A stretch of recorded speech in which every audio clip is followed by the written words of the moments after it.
A lot of men use moisturiser, but I'm old-fashioned. I just spit on my hand.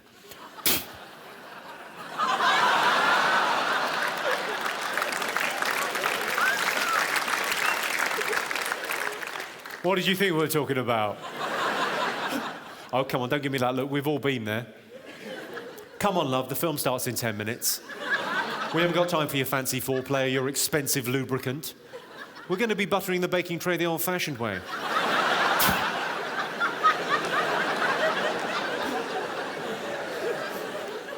Ironically, buttering the baking tray is the phrase that will stick.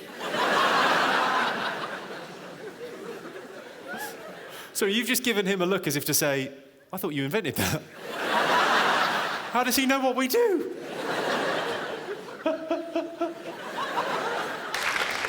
Are you all familiar with the Spider-Man, yes? The sexual practice. Don't panic, I'll explain. The Spider-Man is a sexual practice whereby you're making love to a woman from behind. That's key to this operation. You're just about to arrive. You've got your happy face on. You look like a turtle shitting. You pull out, catch, Spider-Man!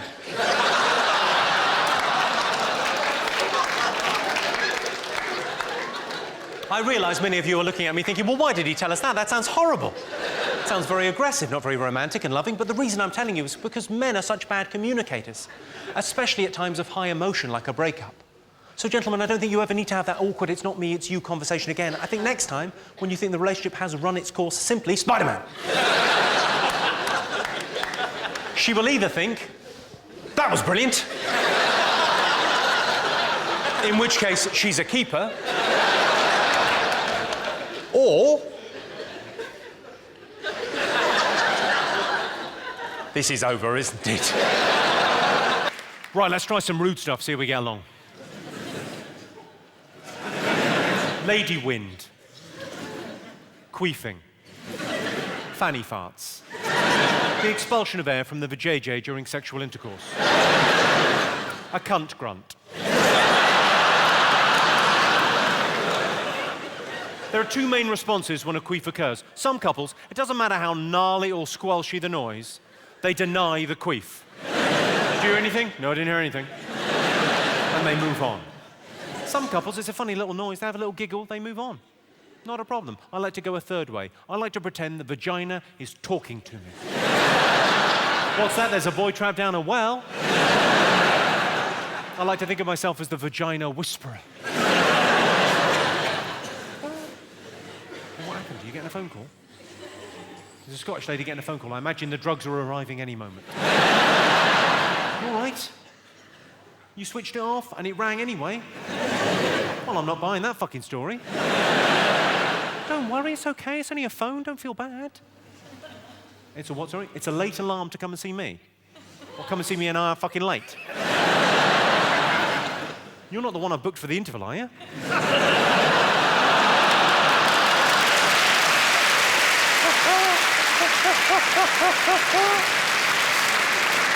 I like getting a blowjob off the missus. I don't know if you get this. I don't know if you get a blowjob off my missus, but the thing I like about oral sex with my partner, I think the thing most men enjoy about oral sex with my partner is not anything sexual, ladies. It's the peace and quiet.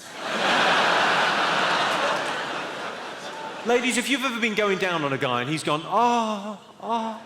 that's not your technique. That's not the sound of his sexual ecstasy. That is the sound of a man not being asked a question.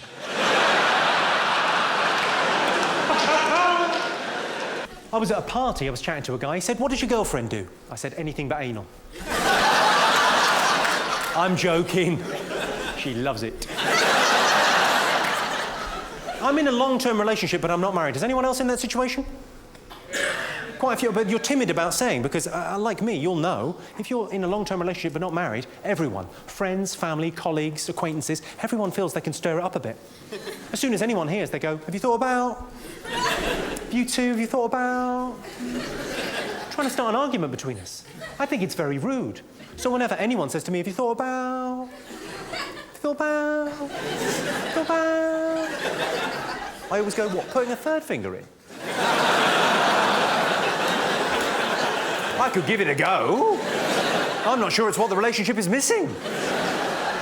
Maybe try the shocker.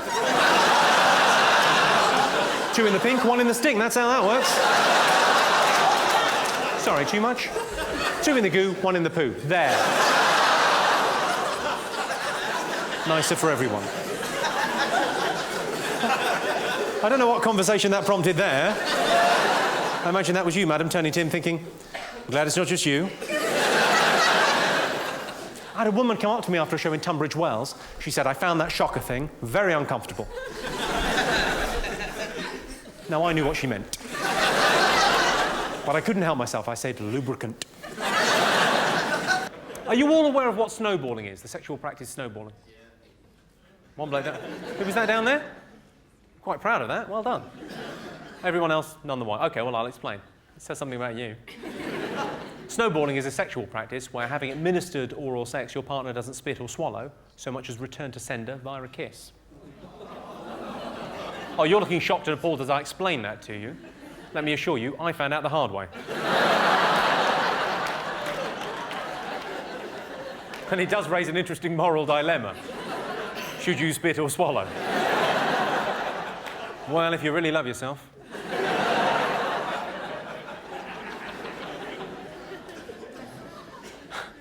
So I can see some friends of mine up there, and you're explaining that to your mum. Brilliant. Oh, what a brilliant day out that will be. What a lovely drive home. So this snowballing thing. Marvellous. A lot of men like it when the collars and cuffs match, but I wouldn't want to date a bald lady. That took you a while to get. Apparently, women like chocolate because it stimulates them in the same way as sex, which I think goes some way towards explaining the popularity of the chunky Kit Kat. I've never found chocolate to be an aphrodisiac. The only way a chocolate bar is going to help my sexual performance is if I use it as a splint. Or bait.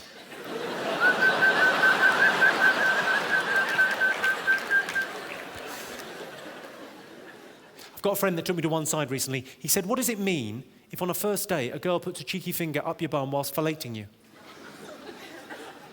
I said, it means there's going to be a second date.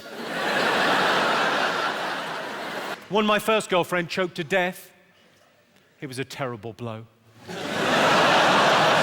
had to finish myself off. My girlfriend said to me recently, we can't have sex, I've got a headache.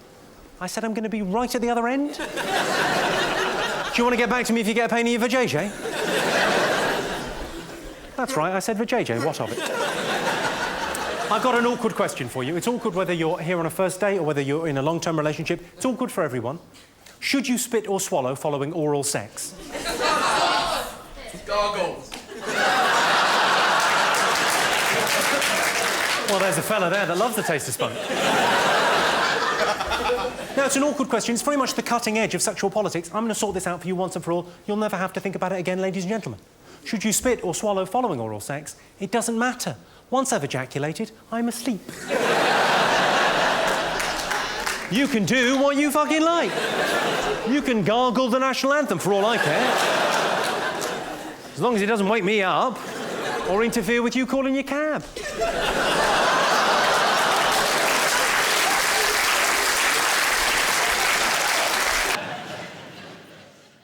I'd like to talk about a sex act that I don't fully understand. Are you all familiar with the 69, yes? No, I like the 69 as much as the next man. Hoping he isn't man, that'd be terrible. I like the 69, but I don't really understand it because it's an incredibly intimate thing to do with another human being. But how does the 69 ever occur? It only ever happens when the man says to the woman, would you do that thing that I like? And the woman goes, yeah, all right, but only if you do that thing that I like. And the man goes, not a problem, away you go. And the woman says, no, because the last time I did the thing that you liked, you were a little bit sleepy afterwards. You fucked off to sleep. You said, we'll call it a 68. It's like a 69, but I owe you one. I like everything about the 69 apart from the view. The perineum, or taint. I like to call it the Amanda Holden. Because like Amanda Holden, on Britain's Got Talent last year, it's the bit between the arsehole and the c***. Hi, I'm Jimmy Carr, the guy you just saw in that video. thanks for watching it, because somehow I get money from that. I don't know how. I don't know. But probably it filters through some sort of advert that you watched before you watched the video, maybe, or maybe you subscribed. Anyway, thanks for watching it, and somehow that benefits me, and hopefully I'll see you at a live show at some point further down the sunny road. Good luck.